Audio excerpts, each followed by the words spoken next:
Olá, bem-vindos a mais uma análise profunda aqui no nosso espaço. Olá!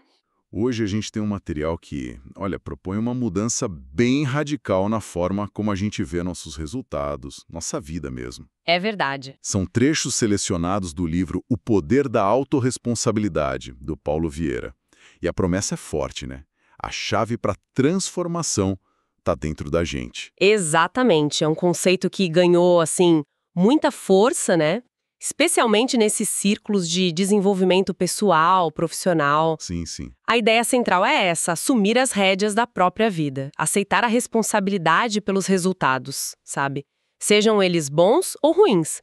E isso é o passo indispensável para crescer, para alcançar o que se quer. Mas não é culpa, né? Você disse bem. Não, de jeito nenhum. É poder de ação. Essa é a diferença crucial. Entendi. Bom, nossa tarefa aqui é ir além do resumo básico. Queremos extrair a essência dessa ideia, ver como ela funciona na prática, pelo menos segundo a visão do autor, claro, Claro. e identificar as ferramentas que ele sugere. Ok, então, vamos mergulhar nisso. A porta de entrada para esse conceito todo, pelo que eu li, é a própria história do Paulo Vieira. Não foi um caminho fácil para ele chegar nisso, né? Nossa, longe disso. Ele descreve um período, olha, particularmente sombrio, ali por volta de 1997. Sério, o que aconteceu? A vida parecia estar desmoronando mesmo. Dívidas pesadas, sabe? Um processo de divórcio rolando, negócios que não iam pra frente. Puxa, E até a saúde. Tava comprometida. Era um cenário assim de aparente beco sem saída. Muito esforço, sabe? E pouco resultado visível. e a virada veio de onde menos se espera. Lendo um livro de autoajuda. Parece até clichê, mas... Pois é. Às vezes acontece, né? Ele conta que se deparou com o mito grego de Sísifo. Ah, Sísifo.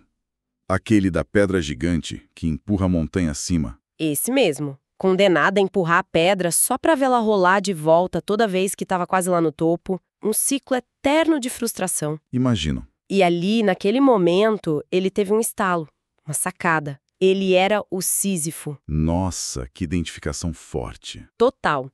Ele percebeu que, talvez sem nem ter consciência disso, né, estava mais focado no ato de empurrar, no esforço em si, do que em realmente chegar lá no cume. E o mais importante, O quê? ele notou um padrão. Um padrão de culpar os outros, sabe, as circunstâncias pelos fracassos dele. A grande sacada foi questionar: e se? E se eu for o meu maior sabotador? Uau, que pergunta, hein? Essa tomada de consciência é o ponto de partida que ele defende com unhas e dentes no livro. É o primeiro passo. E parece que a vida ainda deu uma empurrada extra, né? Teve um acidente de carro bem sério também. Sim, sim. Um evento que ele descreve quase como um renascimento. Um acidente grave mesmo, onde, olha, surpreendentemente, ele saiu ileso. Nossa, E ainda conseguiu ajudar duas amigas que ficaram presas no carro. Esse choque, sabe? Essa sensação de ter uma segunda chance. deve ter sido impactante. Muito. E isso, somado a descobertas que ele fez depois sobre neurociência, sobre plasticidade cerebral. A capacidade do cérebro de mudar. Isso, essa capacidade fantástica do cérebro de se reorganizar, de criar novas conexões com base nas experiências. Tudo isso consolidou nele a convicção de que a mudança era, sim, possível e que dependia intrinsecamente dele. Dele mesmo. A frase que ele usa é poderosa. Eu era o único que precisava ser mudado. Eu. Forte, né? Muito forte. Essa jornada pessoal intensa, então, ela meio que desemboca nesse conceito central do livro. A autorresponsabilidade. Como ele define isso exatamente? É só virar e falar, a culpa é minha por tudo? Não, não é bem isso. É mais profundo. A definição do Vieira para autorresponsabilidade é a crença. A crença de que cada um é o único responsável pela vida que tem levado. O único responsável. Isso é pesado. Parece, mas calma. Isso abrange todos os resultados, os bons e os ruins. Mas veja bem, a ênfase não está na culpa que paralisa, sabe? Está no reconhecimento do seu poder de condução. Poder de condução. Explica melhor. Ele usa aquela analogia do barco. que eu acho ótima. A gente não controla o vento, as ondas, as tempestades, que seriam as circunstâncias externas, né? Certo. Mas nós estamos no comando do leme do nosso barco. O barco é a nossa vida. Somos nós que decidimos como ajustar as velas para navegar nessas condições, sejam elas quais forem. Entendi. Então é uma afirmação forte sobre o nosso livre-arbítrio, nossa capacidade de responder às coisas. Exatamente isso. É sobre capacidade de resposta, não sobre controlar o incontrolável. Basicamente isso. Uma autoavaliação profunda em todas as áreas que importam. Carreira, finanças, relacionamentos, saúde física, emocional, enfim. Ele até propõe perguntas guia, tipo, quem eu sou hoje, o que eu faço consistentemente e o que eu tenho como resultado disso tudo. Perguntas difíceis de responder honestamente às vezes. Sem dúvida, mas sem essa clareza, qualquer plano de mudança é como navegar no escuro, sem bússola. Não funciona. E essa clareza, esse saber onde estou, é o primeiro passo de uma jornada maior que ele descreve, não é? A tal jornada do progresso humano. Como é que funciona isso? Isso mesmo. Ele estrutura em 4 etapas principais. A primeira é essa. 1. Consciência, que é saber onde se está. Ok. Depois vem a 2, autorresponsabilidade, que é assumir o controle do leme, como a gente falou. Aí, 3, visão positiva de futuro, saber para onde se quer ir. O destino desejado. Exato.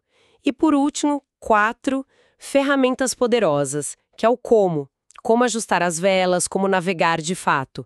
Mas a consciência, o primeiro passo, é crucial. E ele até divide ela em níveis. Níveis de consciência? Como assim níveis? Ele fala em 3 níveis principais. O mais básico seria a consciência disfuncional. Nesse nível, a pessoa reage ao mundo quase que automaticamente, sabe? Muitas vezes de forma negativa, sem muitos filtros. Reativa, né? Isso, muito reativa. Depois vem a consciência relativa. Aqui já existem alguns filtros, a pessoa pensa um pouco mais, mas a visão da realidade ainda é parcial, é limitada. Vê só um pedaço do quadro. Exato. E o ideal, o objetivo dessa jornada seria alcançar a consciência plena, que é ter uma compreensão ampla de si, dos outros, das circunstâncias. Uma visão mais completa. Ele usa até uma metáfora legal, a da montanha. Lá na base, você não vê quase nada ao redor. No meio da subida, a vista já melhora, mas ainda é parcial. Só lá no topo é que se tem a visão panorâmica, 360 graus. Entendi. E ele diz que a gente chega nessa consciência plena. Olha, ele coloca como um ideal, né? Talvez ninguém atinja a plenitude total o tempo todo, mas a busca é por ampliar essa visão. Porque uma consciência limitada, por exemplo, pode explicar por que alguém reage com fúria total a uma fechada no trânsito. A reação é desproporcional porque a visão da situação é muito estreita, muito focada só no incômodo imediato. Faz sentido. É sair daquela visão que muitas vezes coloca a gente no papel de vítima das circunstâncias, sem perceber o próprio poder de escolha, de interpretação. Exatamente. Me lembra até uma observação que atribuem a Harriet Tubman sobre libertar escravos. Qual? Se ela teria libertado milhares a mais se eles ao menos soubessem que eram escravos. Às vezes a falta de consciência sobre a própria situação, sobre as próprias correntes, que muitas vezes são mentais, né, impede a busca pela liberdade. Forte isso. Então, ampliar a consciência é a base para poder assumir a autorresponsabilidade de verdade. Fundamental. É o primeiro degrau dessa jornada que ele propõe. Mas essa jornada de assumir o controle não deve ser um passeio no parque, né? Imagino que existam obstáculos. Vieira aponta alguns. As tais armadilhas. Sim, ele é bem direto nisso. Identifica 4 armadilhas bem comuns que nos sabotam nesse processo. A primeira delas é a arrogância e a prepotência. Ah, essa é clássica. Muito. É aquela postura do eu já sei tudo, não preciso aprender nada com ninguém, a culpa nunca é minha. A pessoa se fecha para feedback, para novas ideias. E como sair disso? Vieira provoca quem cai nessa armadilha com uma pergunta bem cortante, assim.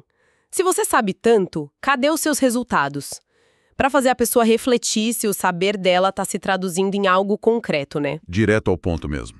E a segunda armadilha, qual é? A segunda é a vaidade. É quando a pessoa age não pelo que é certo ou construtivo para ela, mas pela imagem que ela quer projetar para os outros. O famoso viver de aparência. Exatamente. O livro usa até uma frase forte para ilustrar isso, que é comprar o que não precisa com dinheiro que não tem para impressionar quem não gosta. A vaidade desvia o foco do que realmente importa, que é a essência, para o superficial. Essa é perigosa. E a terceira armadilha? Essa me parece bem comum também. A busca pelo atalho. Sim, super comum. É a mentalidade de querer o resultado sem querer passar pelo processo, pelo esforço. Buscar a pílula mágica, a fórmula instantânea, o ganho fácil na loteria. O jeitinho. Isso. Em vez de se dedicar ao aprendizado, ao esforço consistente, à construção que leva tempo. A citação que ele usa para essa é certeira. Se o atalho fosse bom, já te teria se tornado o caminho. Resume bem a ilusão dessa busca, né? Boa citação. E a última armadilha, a famosa zona de conforto, essa todo mundo fala, mas a definição dele parece ter um tempero especial. Tem sim. Ele define a zona de conforto de um jeito bem interessante, como uma combinação de várias mentiras paralisantes com prazo de validade vencida. Uau! Mentiras paralisantes com o prazo de validade vencido. Explica isso. É forte, né? Ele argumenta que a zona de conforto não é um lugar realmente confortável ou seguro. É um espaço mental que a gente constrói com base em desculpas, em mentiras que contamos para nós mesmos para não agir. Tipo, não tenho tempo, eu não consigo aprender isso, é muito difícil para mim. São mentiras que nos paralisam. E ele diz que elas já deveriam ter sido descartadas, o prazo de validade delas já venceu. Nossa, essa definição de mentiras paralisantes é bem forte mesmo. Faz a gente pensar nas desculpas que a gente se dá, né? Com certeza. Faz refletir. Ok, então temos as armadilhas mapeadas. Arrogância, vaidade, atalho e essa zona de conforto cheia de mentiras. Como o livro propõe superar isso e viver a tal da autorresponsabilidade na prática? Aí entram as famosas 6 leis para a conquista da autorresponsabilidade. São, na verdade, mudanças muito práticas, mudanças de linguagem e de comportamento. Leis, tipo mandamentos? Quase isso. Elas funcionam como antídotos para a falta de responsabilidade, para aquelas armadilhas. A ideia central é que, mudando a forma como a gente fala e age no dia a dia, a gente começa a mudar nossa mentalidade e, consequentemente, nossos resultados. 6 leis. Parece um guia bem prático mesmo. Quais são elas? Vamos passar rápido por elas, talvez focando no impacto de algumas que chamam mais atenção. Claro, vamos lá. A primeira é, se é para criticar os outros, cale-se. Direta. A segunda, se é para reclamar, dê sugestão.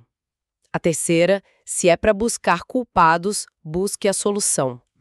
Foco na solução, não no culpado. Exato. A quarta, se é para se fazer de vítima, faça-se de vencedor.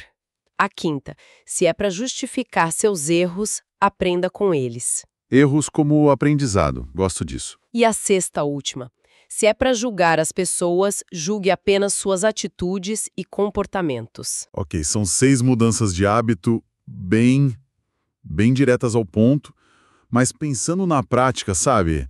Algumas parecem mais desafiadoras que outras. Por exemplo, essa primeira, de calar-se se for para criticar. A nossa tendência natural, muitas vezes, é apontar o erro do outro, né? Como essa lei funciona na visão dele? O ponto central, veja bem, não é reprimir a observação do erro em si, mas é questionar a utilidade da crítica que é focada só no outro. A crítica que só aponta o dedo. Isso. Segundo Vieira, essa crítica raramente leva a uma mudança construtiva. Muitas vezes só gera defesa, ressentimento, sabe? A proposta é redirecionar essa energia. Em vez de só apontar o dedo, se perguntar o que eu posso fazer para melhorar essa situação, ou então como posso dar um feedback que seja construtivo, focado na solução e não só na pessoa. É um convite a olhar primeiro para a própria responsabilidade na dinâmica toda. Exatamente. Antes de criticar fora, ver o que eu posso fazer aqui. E a quarta lei, aquela se é para se fazer de vítima, faça-se de vencedor. Isso pode soar um pouco sei lá, simplista para quem está enfrentando dificuldades reais, problemas sistêmicos até. Como o livro aborda essa nuance, para não parecer só aquela positividade tóxica, sabe? É um ponto super importante esse. E a ideia, como está apresentada no livro, não é negar a dificuldade, a dor ou ignorar injustiças que existem lá fora. Não é isso. Certo. Trata-se de uma mudança de postura interna. Em vez de focar na impotência, na autocomiseração que, segundo Vieira, às vezes pode até ser um padrão aprendido lá na infância para conseguir atenção, sabe, através do sofrimento. Entendi. A proposta é focar na própria força, na capacidade de resposta que cada um tem, na busca por soluções, mesmo dentro de um cenário difícil, adverso. É escolher ser protagonista da própria história, entende? Mesmo quando o enredo é complicado, em vez de se ver só como um joguete das circunstâncias. É uma mudança de perspectiva interna, então. Isso. O livro sugere que essa mentalidade de vencedor, no sentido de ser agente da própria vida, não de quem nunca perde ou nunca sofre, ela é mais capacitadora, te dá mais força para seguir em frente. Entendi. É mais sobre agência pessoal, sobre se sentir no controle do que pode ser controlado, do que sobre negar a realidade externa. Faz sentido. E ele sugere colar essas leis em lugares visíveis, tipo, para não esquecer. Exatamente. A recomendação é super pragmática. Imprime as leis, cola no espelho do banheiro, na tela do computador, no painel do carro, onde você veja sempre. Para internalizar mesmo. Isso. A repetição, a visualização constante ajudaria a internalizar esses princípios até que eles se tornem comportamentos mais automáticos, menos conscientes. Ele até menciona um caso de uma empresária que adotou isso na empresa dela. Ah, é? Como? Espalhou cartazes com as 6 leis pelos corredores, salas de reunião, para tentar criar uma cultura de autorresponsabilidade na equipe toda. A ideia é que mudar hábito exige esforço consciente no início, e esses lembretes ajudam muito. Legal isso. E essa prática toda conecta com outra ideia que você mencionou sobre as oportunidades não serem sorte, mas sim criação. Parece que essas leis são como ferramentas para a gente criar circunstâncias que a gente deseja, em vez de ficar esperando elas caírem do céu, né? Perfeito, é exatamente essa conexão. O capítulo 8 do livro explora justamente isso. Aquela mentalidade passiva do se eu tivesse tido a oportunidade, é confrontada diretamente com a visão de que pessoas que alcançam resultados consistentes, elas não esperam as condições ideais chegarem. Elas criam essas condições. Mas como se cria a oportunidade? Alinhando pensamentos, sentimentos e, o ponto crucial, comportamentos e ações na direção daquilo que se deseja. É um alinhamento interno que se reflete externamente. O exemplo que ele usa de Nelson Mandela é muito, muito poderoso nesse contexto. Mandela na prisão? Sim. Mesmo preso por décadas, sofrendo uma injustiça tremenda, ele não se viu apenas como vítima dessa injustiça, que era real e ele denunciava, claro, mas internamente ele usou aquele tempo, usou para estudar, para se preparar, para fortalecer a mente, o propósito dele. Ele controlou o que podia controlar. Exatamente. Ele controlava a atitude interna dele, o aprendizado, a visão de futuro que ele mantinha viva. Ele fazia uma distinção clara, sabe, entre a responsabilidade dos opressores pelas ações deles e a sua própria responsabilidade pelos seus sentimentos, pela sua preparação e pelo futuro que ele ainda queria construir. Essa distinção é fundamental mesmo. Responsabilidade não significa assumir a culpa por tudo que acontece no mundo, mas sim pela nossa resposta ao que acontece. Né? Perfeito. É isso. E tem mais uma ideia que me chamou bastante atenção no material. A de focar na própria mudança antes de querer mudar o outro. Isso vai tão contra o nosso instinto natural, né? Totalmente contraintuitivo para muita gente. Pensa bem.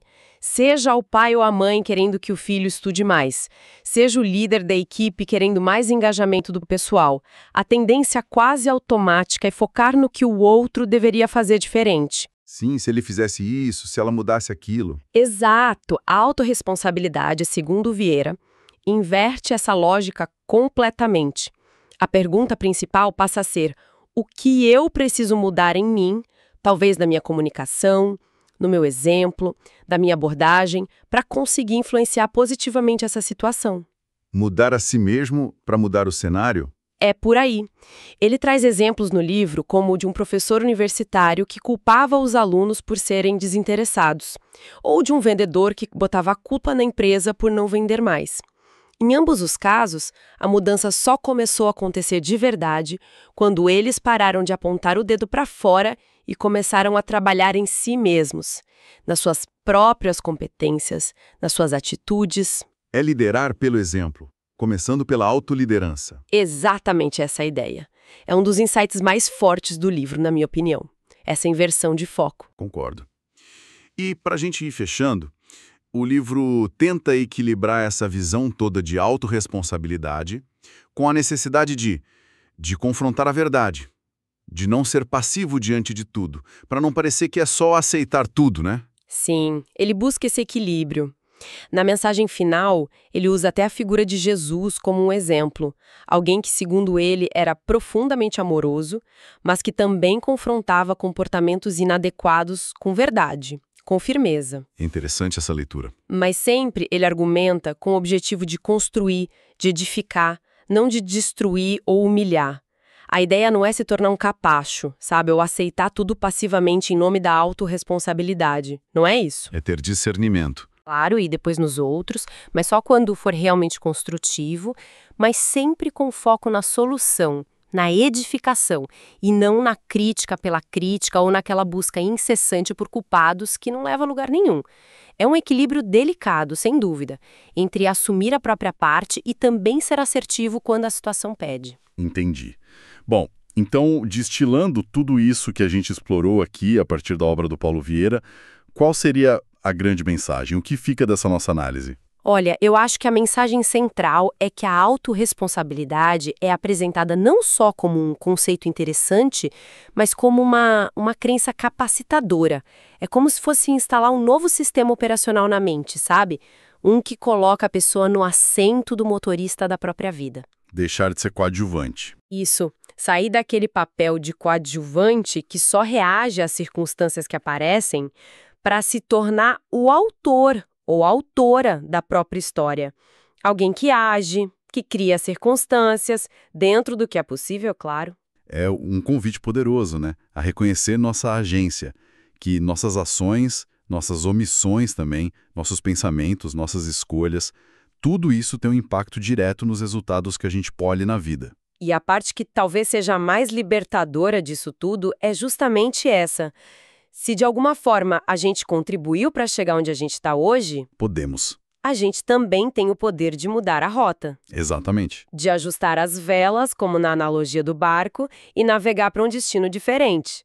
É essa percepção de poder interno, de capacidade de mudança, que permeia todo o conceito que ele apresenta. Não é sobre negar as dificuldades de fora. De forma alguma.